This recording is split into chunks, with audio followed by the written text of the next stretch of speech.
A man is a man and a woman is a woman. That's just common sense.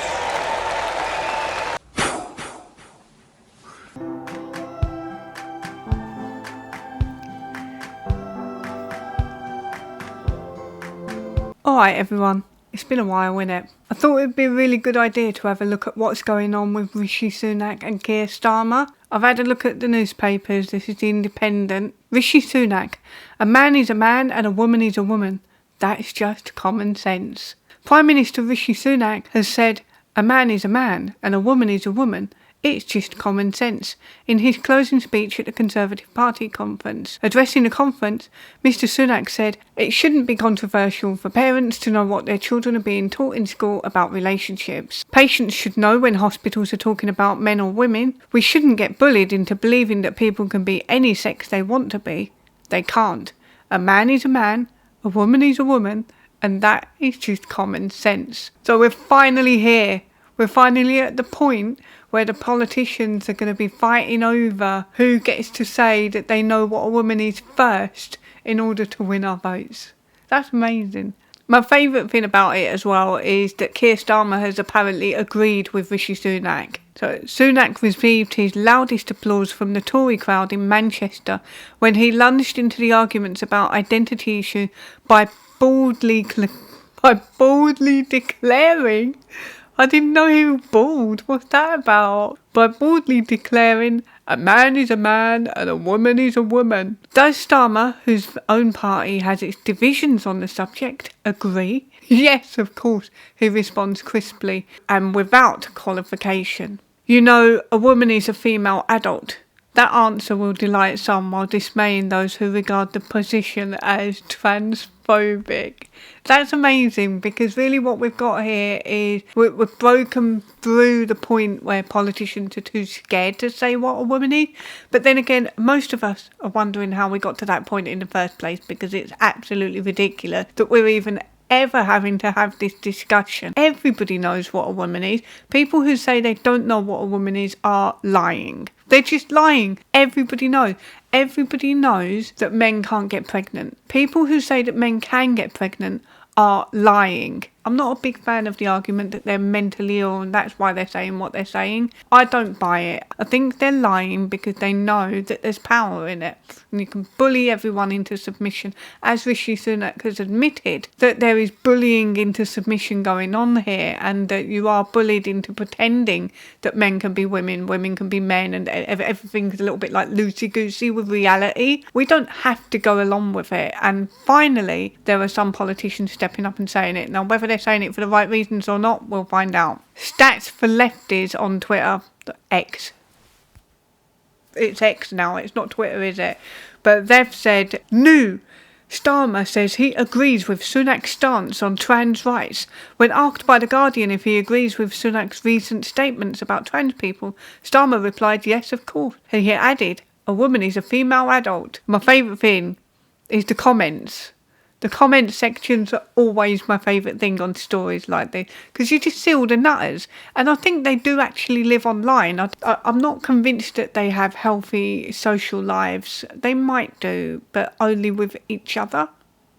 So, yeah, this guy says, a trans woman is also a female adult.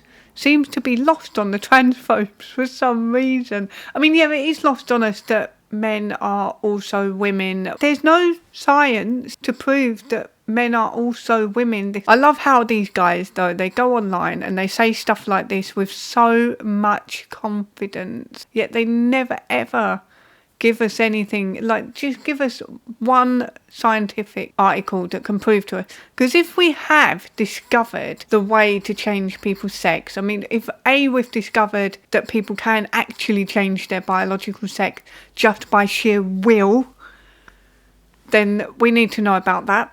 Or B, scientists have discovered how to change people's sex. Now, if that has happened, then where's the Nobel Prize for it? Because changing people's sex could lead to all sorts of other amazing discoveries in science, like curing sex-based diseases, for example. You could literally get rid of ovarian cancer by just changing a woman into a man. Right? If this is real, and this is what the science says, then why aren't we seeing Nobel Prizes for these discoveries? Why don't we know who discovered that they could change people's human sexes? And if it is a natural thing that humans can do, why is it only chosen people that can do it? Why can't everybody do it? Why can't I just wake up and be a man one day and wake up and be a woman the next, or decide at lunchtime that I'm going to be non-binary, or I don't know, ghost gender or something else? When these people say they've changed their sex, there is no evidence whatsoever that they've changed their sex. For example, a man who says he's a woman will still be at risk of prostate cancer, but can never be at risk of getting pregnant or having a period or developing a weird woman's disease like PCOS. How come men don't suffer those diseases even if they say they're women? How come men are still at risk of prostate cancer even if they say they're women? I always think about things like that when I see somebody being so arrogant and just ridiculous in their belief. But it is a belief and it's a faith, isn't it? Because you've got to go all in. You've got to go big or go home. You can't just believe a little bit that men can be women. You can't just believe that some men can be women and other men can't. You've got to believe all of it. All men can be women whenever they want, whenever they say so. So men are women and women are men. Jack's written, "Men aren't women, you moron." I mean, that's what we're all here for, really, isn't it? When we go to the comments section, we're all here for that. And I like that somebody's written, "I look forward to seeing how your reply guys spin this one." And then the Stats for Lefties has written, "I'm confident they can find a way." So we're just spinning the truth here, right? So people like me who know what a man and a woman is, we're just pretending. Do you see that gaslighting? That's been happening quite a lot as well. Quite a lot of these activists are now claiming that I have a faith-based belief system which I'm trying to force onto everybody else. Good luck with that when you're going to the doctor to get whatever it is you need checked for your sexed body. There are other trans activists, lunatics, going on about this. Starmer and all those working to put him in number 10 will be complicit in the deaths of trans people who will be killed because of this. The LGBTQ plus community have long been used to hate speech coming from the Tories, but to see it from the Labour leader is unconscionable. So here we are labelling the truth as hate speech, which is another slippery slope as we come into the online safety bill. And also when you see these articles that are saying hate speech, transgender hate speech is on the rise. It's risen by 11%. There's 4,000 reported cases of hate speech recorded with the police in the last year alone and things like that. When you see that, what you're looking at is people like this reporting normal people to the police for saying things like men are men and women are women. So that is hate speech now, and that kills trans people. It's a bit like Peter Pan, really, isn't it? It's like when you have to clap your hands, otherwise the fairies will die. My solidarity goes out to all those in Labour fighting for the party to do better. Got a love heart there as well. You know, just because this is really heartfelt message. The lives that are going to be lost if people start to recognise that the Emperor is naked, is we just can't risk it, okay? But to those Labour activists who call themselves allies in one breath, then tweet and take selfies with the next Prime Minister, love heart face, in the next, know that you are no ally of mine.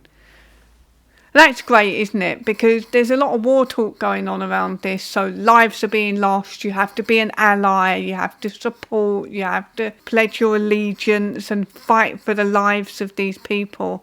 And what we're talking about is old men in dresses who, for the most part, have watched too much porn and feel a bit displaced in society. So we've got to ally with them and fight for their lives, because they'll all be dropping dead if people start saying that men are men and women are women. And you've got to protect the entitled and spoiled brat young adults who are buying into this social contagion, most likely for social kudos, but also they've probably recognised that you can get a lot of power in being able to bully people around like this. And, you know, a lot of people are scared of getting cancelled, losing their job. It's a very serious thing. You can lose your job. You don't want to be put down for hate crimes. You don't want that on your record.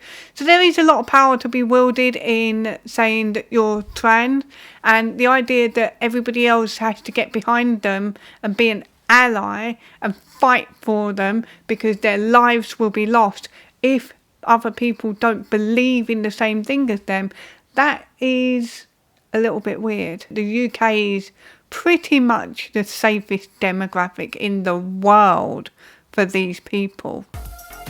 Are you looking for some truly awful, bigoted, hateful propaganda? Do you want to buy some stickers that trans activists can never peel off?